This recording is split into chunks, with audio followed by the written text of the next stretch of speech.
Hello पिलाने जय जगन्नाथ। तो welcome to our channel defence Odia. तो समस्त प्रायत भले थी। तो जो पिलाने आम चैनल को एपर्यंत सब्सक्राइब करन तो निहाती भाव सब्सक्राइब करनी और सांग मान सहित ये भिडियो शेयर करनी। पिलाने कहते कि ओडिशा पुलिस वैकेंसी 2025 में जमा भी देखा मिलना ना। तो जेहेतु वैकेंसी आसो ना तो से प्रिपेरेसन केबे भी करूना। तो जिते वैकेंसी आसो तो से प्रिपेरेसन करवा स्टार्ट करेंगे। तो पिलाने ये जो चिंताधारा तुम मान रोचे तो यहाँ तुम मान विफलतार मुख्य कारण। तो जदि तुमने एवं ही तुमने तैयारी कर नहीं थो तो जिते वैकेंसी आसो तो सी टाइम तुम रिविजन आउ थे हो जाए।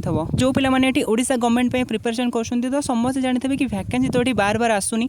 तो जो गोटे भी चांस तुमको मिलूँ तो कहीं भी यहाँ मिस कर ना। तो तुम 2025 में निहाती तुम सिविल कॉन्स्टेबल हो OISF तो यही दुईटा भितर गोटे तुमको देखापी निहाती भाव में मिल जाए। तो पिलाने अच्छे से प्रिपेरेसन कर एवं बहुत फिजिकल रिटर्न लाग। कारण तुम जान कि ओडिशा गवर्नमेंट जदि तुमने गोटे डिफेन्स चाकरी चाहूँ तो निहाती भाव तुम फिजिकल स्ट्रंग होगा आवश्यक। तो आशा करूँ भिडियो सांग मान सहित शेयर करने।